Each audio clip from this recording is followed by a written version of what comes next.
तो ये चार वस्तुएं, आहार, निद्रा, भय, मैथुन, ये चारों पशुओं में हम में समान हैं। तो फिर हम पशुओं से बड़े कैसे हुए?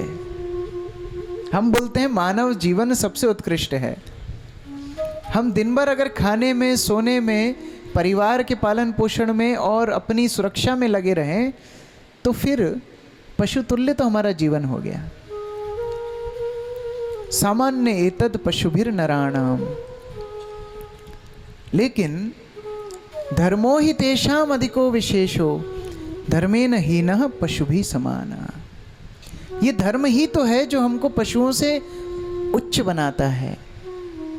और इसी को भगवान ऋषभदेव बोल रहे हैं, पुत्रो तपस्या करो, धर्म का पालन करो। एक बार श्रील प्रभुपाद हमारे संस्थापक आचार्य एक देश में प्रचार करने के लिए गए भागवत का, और वो देख रहे थे वहाँ की युवा युवतियाँ कीचड़ में लोट लगा रहे हैं। तो उनको देख करके कुछ भक्तों ने प्रभुपाद को बोला, प्रभुपाद जी ये लोग कीचड़ में लोट लगा रहे हैं, लगता है अगले जीवन में ये सुअर बनेंगे। प्रभुपाद बोलते हैं अगले जीवन का क्या कहना, इसी जीवन में तो सुअर है। शरीर केवल मनुष्य का है, काम तो जानवर के हैं। तपस्या, और ये तपस्या करने से हमारी आध्यात्मिक ऊर्जा, हमारा आध्यात्मिक संबंध भगवान से जागृत होता है। भगवान बाहर नहीं है, भगवान हमारे हृदय में है, जिनसे हमें संपर्क पुनः स्थापित करना है। एक बार एक चोर था, उस चोर को खबर मिली कि एक सूरत का व्यापारी हीरे लेकर के जा रहा है धनौदा गांव में, ट्रेन से जा रहा है। ये चोर ने भी उसी ट्रेन में टिकट करा लिया और किसी तरह जुगाड़ लगा करके ठीक सामने वाली सीट ले ली। अब रात में जैसे ही ये व्यापारी सोया, ये चोर को मौका मिल गया। खर्राटे मार के व्यापारी सो रहा है और ये चोर उस हीरे की तलाश में, उसका सारा बिस्तर छाना, उसके सारे लगेज, सारे बैग छान मारे, कपड़े छान मारे, सब कुछ छान मारा, कहीं हीरे नहीं मिले। बड़ा परेशान, सुबह तक प्रयास करता रहा। सुबह सुबह जब ये व्यापारी जागा तो जाग करके देखा सामने ये व्यक्ति बड़ा परेशान बैठा हुआ है। बोला भैया इतना परेशान क्यों हो? चोर बोलता है साहब बड़ा दुख हुआ मुझे, हमारी लाइन में वैसे कोई झूठ नहीं बोलता है, हमको जो खबर मिली पक्की खबर मिलती है, आप हीरे लेके जा रहे हो।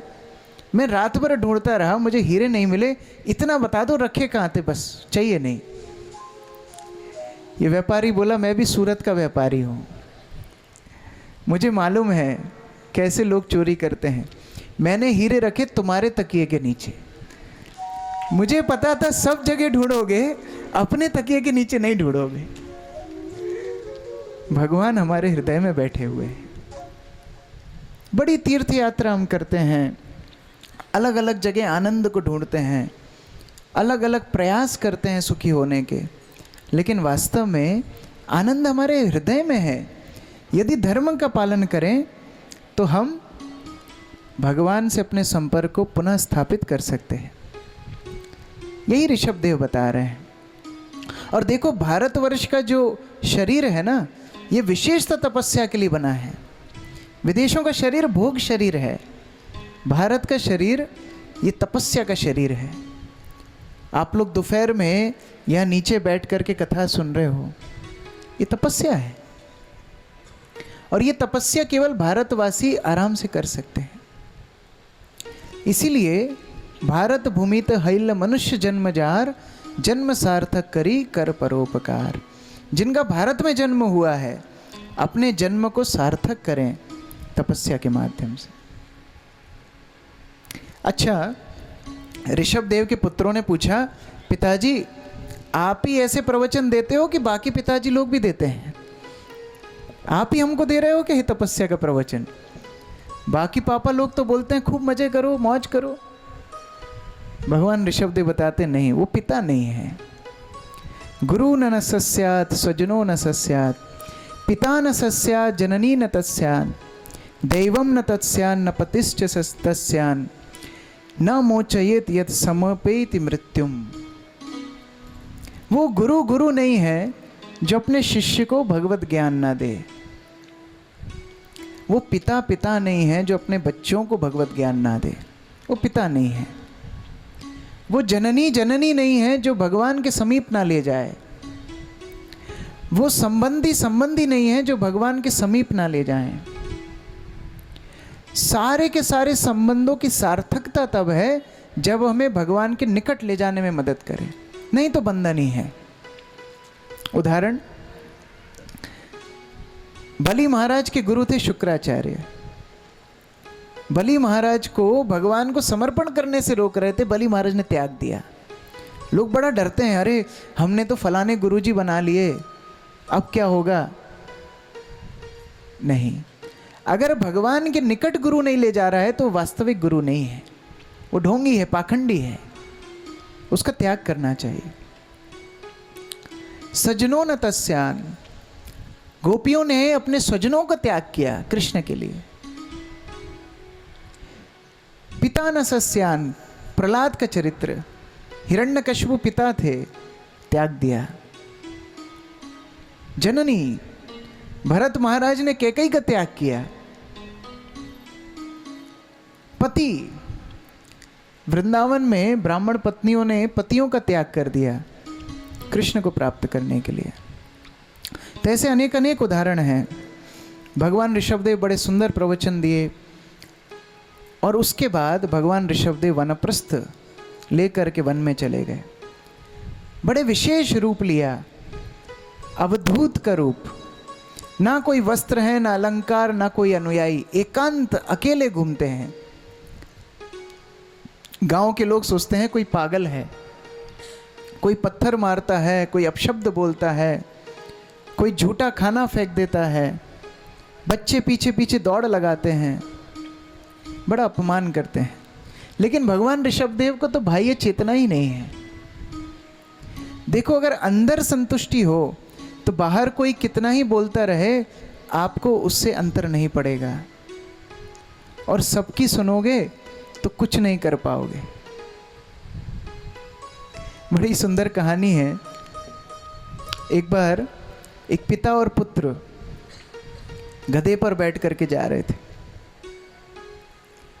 एक गांव में पहुंचे तो गांव वाले बोले, अरे कैसे निष्ठुर पिता और पुत्र हैं, एक गधे के ऊपर दोनों बैठ गए, बेचारे गधे का कुछ नहीं सोच रहे, क्या करें। पिता ने पुत्र को बिठाया, खुद नीचे उतर गया। अगले गांव में गए, गांव वालों ने बोला, देखो कैसा निर्दयी पुत्र है, खुद ऊपर बैठा है, बेचारे बूढ़े बाप को नीचे चला रहा है, क्या करते। अब पिता ऊपर बैठ गया, पुत्र नीचे बैठ खड़ा है, वो चल रहा है। तीसरे गांव में पहुंचे, तीसरे गांव के लोग बोलते हैं, देखो देखो कैसा कलयुग है, बच्चे को नीचे चला रहा है, निष्ठुर बाप ऊपर बैठा है। अब दोनों नीचे उतर गए, गधे को साथ में ले जाने लगे। धनौदा गांव के लोग बोले, देखो कितने मूर्ख हैं, गधा साथ में फिर भी दोनों पैदल चल रहे हैं। सबकी सुनोगे तो पागल हो जाओगे। आंतरिक संतुष्टि अगर किसी के भीतर है, बाह्य रूप से कोई कितना कुछ बोलता रहे फर्क नहीं पड़ता। ऋषभदेव अपने उदाहरण से समझाते हैं। धीरे धीरे लोग उनकी भगवत्ता को समझने लगे, समझ गए ये कोई साधारण व्यक्ति नहीं है। हजारों लोगों की भीड़ भगवान ऋषभदेव के पीछे चलने लगी। ये देख करके एक राजा था जो सोचने लगा, देखो मैं राजा हूं, मेरे पास सेना है, संपत्ति है, फिर भी लोग मेरे पीछे नहीं आते हैं, और ये व्यक्ति नग्न घूम रहा है, इसके पीछे पीछे इतने लोग जाते हैं, तो एक काम करता हूं, मैं भी नंगा घूमता हूं। वो भी वस्त्र उतार के घूमने लगा, एक भी आदमी पीछे नहीं आया।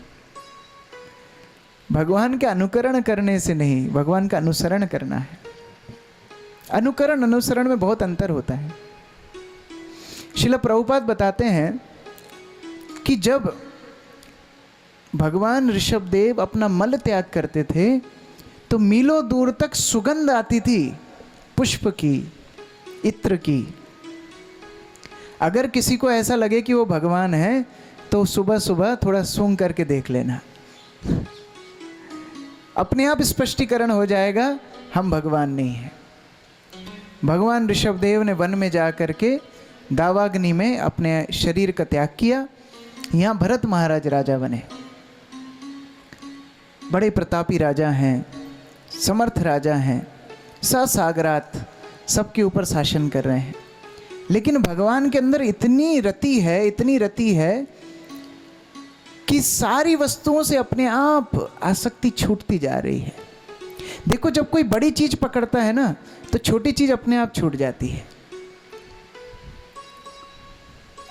अभी आपको यदि बड़े सुंदर पकवान मिले, मिस्सी रोटी मिले, कढ़ी मिले, आलू टमाटर की सब्जी मिले, तो आप सूखी रोटी नहीं खाओगे। उत्कृष्ट वस्तुएं मिलती हैं, छोटी अपने आप निकृष्ट वस्तु छूट जाती है। भरत महाराज भगवान के चिंतन में इतना निमग्न थे, बाकी आसक्तियां मलवत छूट गईं, अपने आप छूट गईं। उनकी पत्नी, उनके बच्चे, उनका परिवार, सब कुछ के प्रति विरक्ति आ गई। और सबसे बड़ी विरक्ति, मान सम्मान की विरक्ति भी आ गई।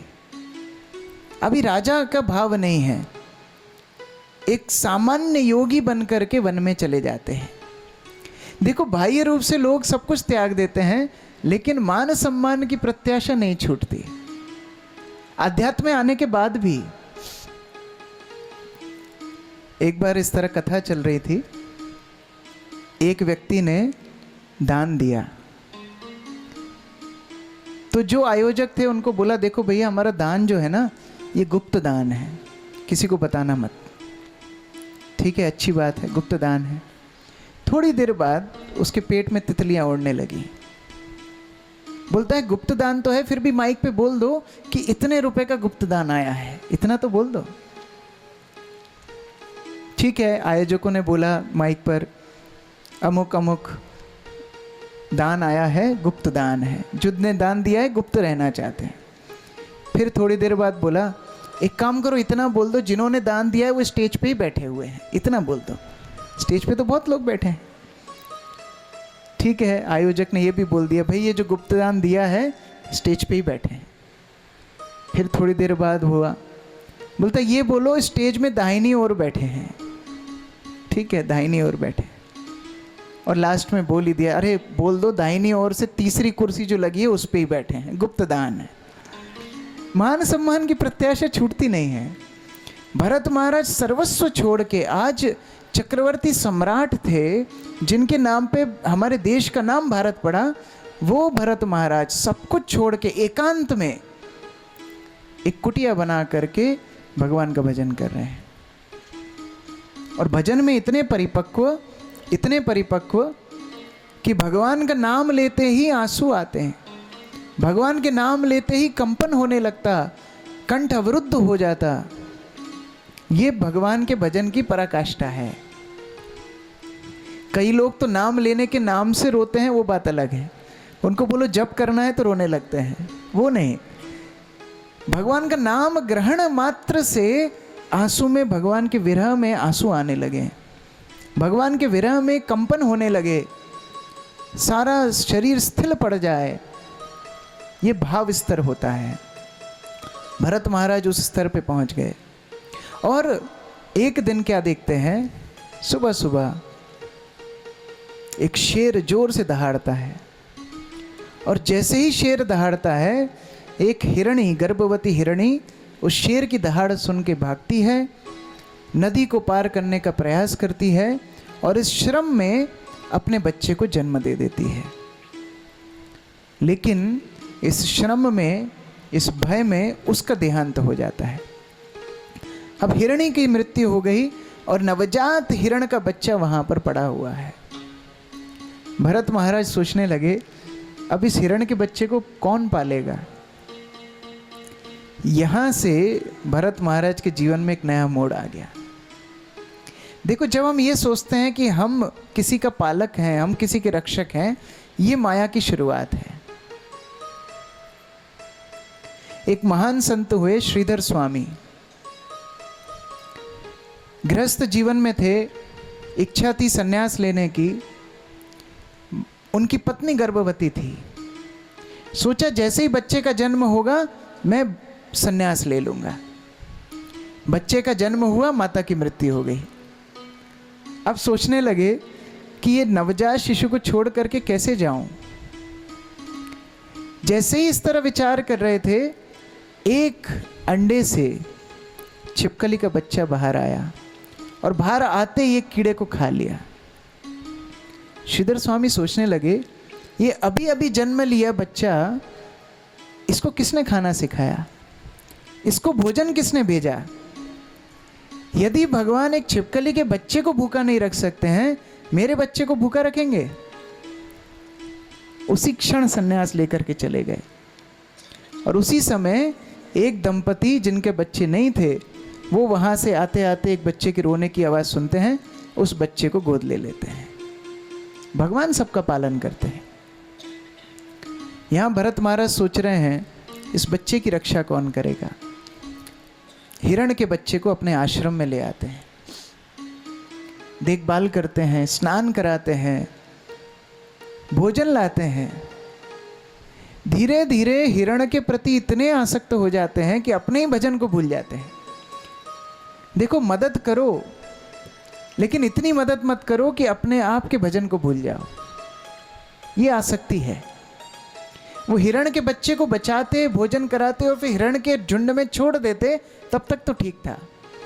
अब इतने आसक्त हो गए कि हिरण के बच्चे की आसक्ति में सब कुछ छोड़ दिया। जितना भजन करते भूल गए। अब तो हिरण का ही भजन है। वन में जाते तो कंधे में हिरण को रख के लेके जाते। रात में सोते तो हिरण के बच्चे को छाती पे रख के सोते। अपने बच्चों को जितना प्रेम नहीं किया भरत महाराज ने, हिरण के बच्चे को किया। हमेशा चिंतन करते। एक दिन भरत महाराज किसी कार्य में व्यस्त थे और हिरण का बच्चा हिरण के झुंड में जा करके मिल गया।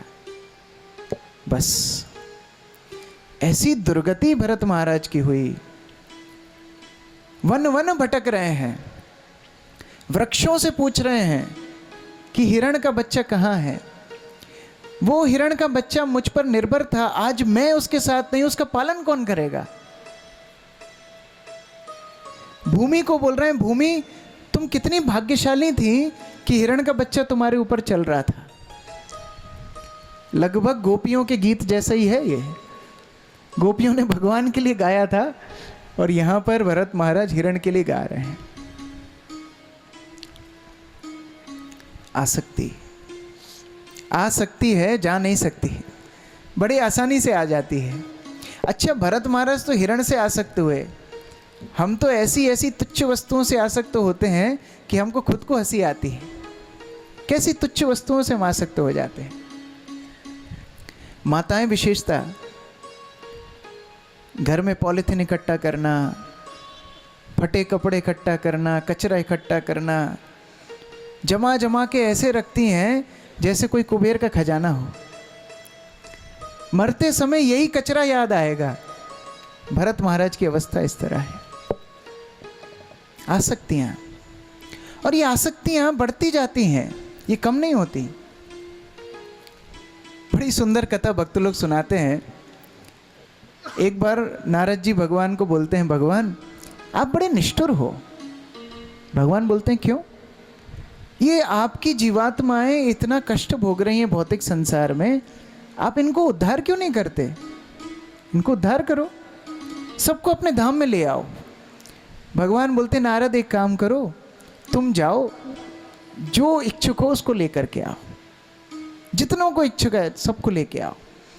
नारद जी आते हैं, देखते हैं एक बड़ा शिष्ट सा बच्चा, बड़ा सुंदर बच्चा, माँ बाप का आज्ञाकारी, धर्मपरायण, नाम है कैलाश। नारद मुनि आकर के उस बच्चे को बोलते हैं, कैलाश बहुत अच्छे तुम्हारे संस्कार हैं, मैं तुमसे बड़ा प्रसन्न हूँ, चलो तुमको मैं वैकुंठ धाम ले जाता हूँ, भगवत धाम ले जाता हूँ। बच्चा भगवान नारद मुनि को प्रणाम करता है, बोले बड़ी कृपा आपकी, मैं आपके साथ चलता, लेकिन अभी ना मेरे एग्ज़ाम हैं, परीक्षा दे दूं, परीक्षा दिए बिना जाऊंगा तो सब माँ बाप को उलाना देंगे कि बच्चा फेल हो गया इसलिए भाग गया, तो कम से कम परीक्षा दे दूं। ठीक है, परीक्षा दे दी। नारद मुनि फिर कुछ समय बाद आए। नारद मुनि बोलते हैं कैलाश चलो भगवत धाम, तैयार। कैलाश बोलता है मैं चलता, लेकिन देखो माँ बाप बूढ़े हो गए हैं, अभी बूढ़े माँ बाप की सेवा कौन करेगा, तो मैं विवाह कर लेता हूँ, मेरी पत्नी माँ बाप की सेवा करेगी, मैं आपके साथ चलूँगा। ठीक है, नारद मुनि कुछ समय बाद आए, कैलाश का विवाह हो गया। चलो कैलाश चलो भगवत धाम चलो। कैलाश बोलता है चलता, लेकिन पत्नी ना अभी गर्भवती है, ऐसे समय में जाना ठीक नहीं है, बच्चे हो जाएं बस फिर चलूँगा। ठीक है, कुछ समय बाद नारद मुनि आए। कैलाश अब चलो। चलता, लेकिन बच्चा अभी बहुत छोटा है, ये अकेले कैसे संभालेगी, थोड़ा बड़ा हो जाए फिर मैं चलूँगा। बच्चा बड़ा हो गया। अब नारद मुनि फिर आए। कैलाश अब तो चल। अब देखो माँ बाप की जिम्मेदारी होती है बच्चों का विवाह कराना, विवाह करा दूँ बस फिर चलूँगा। विवाह भी हो गया। फिर नारद मुनि आए। कैलाश अब चल। पोता पोती का मुंह देखे बिना थोड़ी जाऊंगा, पोता पोती तो हो जाए फिर जाऊंगा। लो पोता पोती हो गए। नारद मुनि कुछ समय बाद आए। कैलाश दिख ही नहीं रहा है। नारद मुनि पूछ रहे हैं कैलाश कहाँ गया, कैलाश कहाँ गया। कैलाश कहीं नहीं दिख रहा है। कैलाश तो दीवार पे टंगा है फोटो में, अभी माला चढ़ी है। कैलाश हो गया राम नाम सत्य है, खत्म। नारद मुनि को बड़ा दुख हुआ। रे एक जीव तैयार हुआ था भगवत धाम जाने के लिए, बेचारा देहांत हो गया। नारद मुनि जाने लगे, तभी एक कुत्ता भौंकने लगा। नारद मुनि देखते हैं ये कुत्ता। नारद मुनि ने अपनी शक्तियों से देखा, ये तो कैलाश ही है जो कुत्ता बन गया। नारद मुनि बोलते हैं अरे कैलाश तेरी ये स्थिति कैसे हुई, चल जो भी हुआ चल मेरे साथ, अब तेरे को इसी योनि में भगवत धाम ले जाता हूँ। कुत्ते की योनि में कैलाश बोल रहा है, नारद मुनि चलता मैं, लेकिन मेरे ये जो बच्चे हैं ना इतने नालायक हैं, घर का द्वार खुला छोड़ के सो जाते हैं, तो इसकी देखभाल भी तो मेरी जिम्मेदारी है। नारद मुनि भगवान को प्रणाम करते हैं, वाह भगवान अब मैं समझा, आप निष्ठुर नहीं हो, ये जीव इतना आसक्त है, कितने ही इसको संसाधन दो, कितने भी इसको अवसर दो, ये आपके धाम में जाने के लिए तैयार नहीं। ये आसक्ति है, हिरण से आसक्ति भरत महाराज की। हिरण को ढूंढते ढूंढते ढूंढते ढूंढते एक बड़े से गड्ढे में गिर गए। चंद्रमा में हिरण का दर्शन कर रहे हैं। अपने बच्चों को जिसने छोड़ा हो, बच्चों से ज्यादा प्रेम कौन किसको करता है।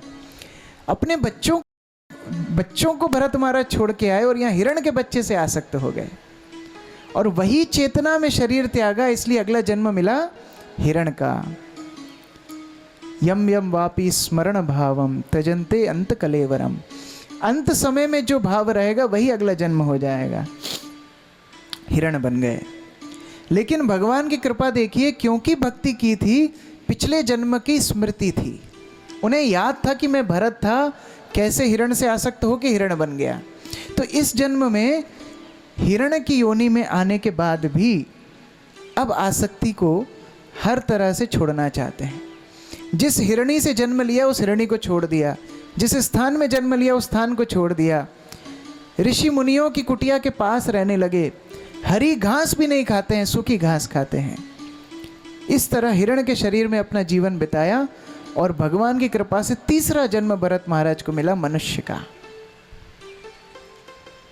अब ब्राह्मण कुल में जन्म मिला है, बड़ा सात्विक कुल, पिताजी बड़े धर्मशील,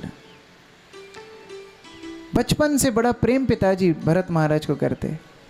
लेकिन इस बार भरत महाराज ने सोचा ये प्रेम मोह माया के चक्कर में फंसूंगा, फिर अगला जन्म लेना पड़ेगा। तो बोलना सुनना सब बंद कर दिया। ऐसा अभिनय करते कि गूंगे हो, ऐसा अभिनय करते कि बहरे हो, और जो काम बोलते उसका उल्टा करते।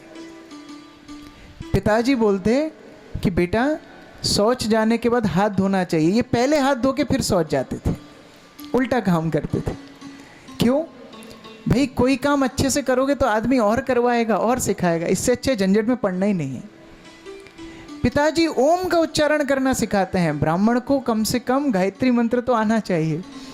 ओम का उच्चारण करना सिखाते हैं, वो भी भरत महाराज नहीं बोलते हैं। नाम पड़ गया जड़ भरत। जड़ अर्थात जो एक तरह से मरा ही हुआ हो, जैसे ये जड़ वस्तु है। जड़ भरत मूक बधिर के रूप से चलते रहे। बाकी भाइयों को बड़ा क्रोध आया, अरे ना ये कुछ काम करता है, ना बोलता है, ना कोई प्रतिक्रिया करता है, हमको इसको खिलाना पड़ता है। एक काम करो, खेत में ले जा करके इसको पुतला के रूप से खड़ा कर दो, कम से कम चिड़िया तो भगाएगा। भरत महाराज को खेत में खड़ा कर दिया। अब तो आनंद ही आनंद है, और चिंता से मुक्त हो गए भरत महाराज। क्यों? अब ना कोई पूछने वाला, ना कोई परेशान करने वाला, केवल और केवल भगवान का भजन करेंगे। ये भक्त की भावना होती है। जिस रूप में भगवान रखें उसमें संतुष्ट रहना, ये भक्त का आचरण है। आइए उसी भाव से भगवान को स्मरण करें। सुंदर भाव है, भक्त भगवान को प्रार्थना कर रहा है। सीताराम सीताराम सीताराम कहिए, जाहि विधि राखे राम, ताहि विधि रहिए। सीताराम सीताराम सीताराम कहिए, जाहि विधि राखे राम, ताहि विधि रहिए। सीताराम सीताराम सीताराम कहिए, जाहि विधि राखे राम, ताहि विधि रहिए। सीताराम सीताराम सीताराम कहिए, जाहि विधि राखे राम, ताहि विधि रहिए। मुख में हो राम नाम, राम सेवा हाथ में। मुख में हो राम नाम, राम सेवा हाथ में। मुख में हो राम नाम, राम सेवा हाथ में। मुख में हो राम नाम, राम सेवा हाथ में। तू अकेला नाही प्यारे, राम तेरे साथ में। तो अकेला नहीं चले, राम तेरे साथ में। हाँ, तू अकेला नाही प्यारे, राम तेरे साथ में। तो अकेला नहीं चले, राम तेरे साथ में। विधि का विधान जान, हानि लाभ सही है। जाहि विधि राखे राम, ताहि विधि रहिए। विधि का विधान जान, हानि लाभ सही है। जाहि विधि राखे राम, ताहि विधि रहिए। सीताराम सीताराम सीताराम कहिए, जाहि विधि राखे राम, ताहि विधि रहिए। सीताराम सीताराम सीताराम कहिए, जाहि विधि राखे राम, ताहि विधि रहिए। किया अभिमान तो फिर मान नहीं पाएगा। अभिमान तो फिर मन नहीं पाएगा। हाँ, किया अभिमान तो फिर मान नहीं पाएगा।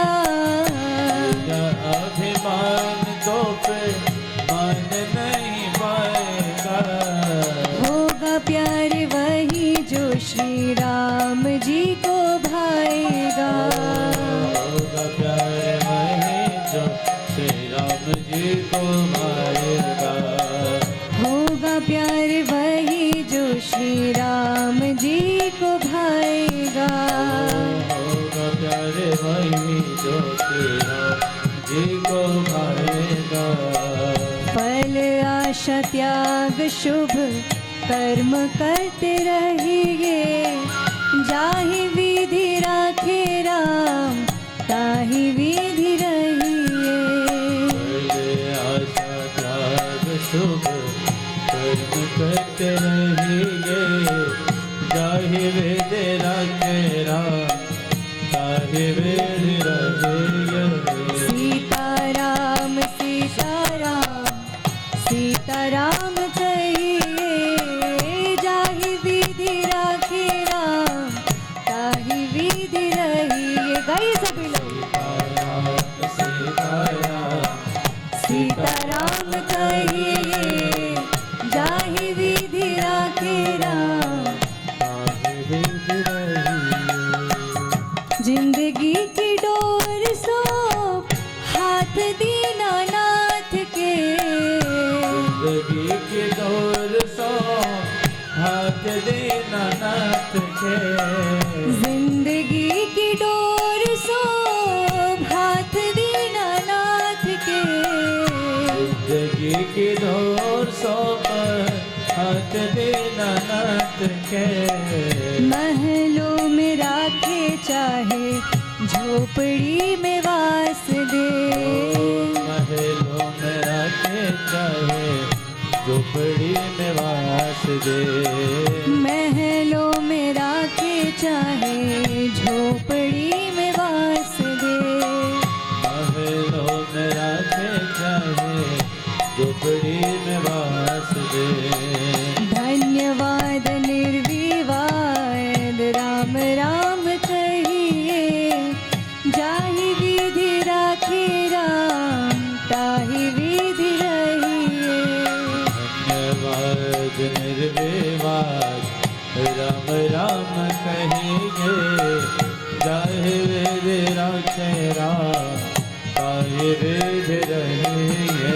सीताराम सीताराम सीताराम कहिए, जाहि विधि राखे राम ताहि विधि रहिए। सीताराम सीताराम सीताराम कहिए, जाहि विधि राखे राम ताहि विधि रहिए। आशा एक राम जी से दूजी आशा छोड़ दे, आशा एक राम जी से दूजी आशा छोड़ दे। हाँ आशा एक राम जी से दूजी आशा छोड़ दे। आशा एक राम जी से दूजी आशा छोड़ दे। नाता एक राम जी से दूजे नाते छोड़ दे। नाता एक राम जी से दूजे नाता तोड़ दे। साधु संग राम रंग अंग अंग रंगिए, काम स्वस्थ त्याग प्यारे राम रस पगिए। साधु संग राम रंग अंग अंग रंगिए, काम रस त्याग प्यारे राम रस बहिए। सीताराम सीताराम सीताराम कहिए, जाहि विधि राखे राम ताहि विधि रहिए। सीताराम सीताराम सीताराम कहिए, जाहि विधि राखे राम ताहि विधि रहिए। हाँ सीताराम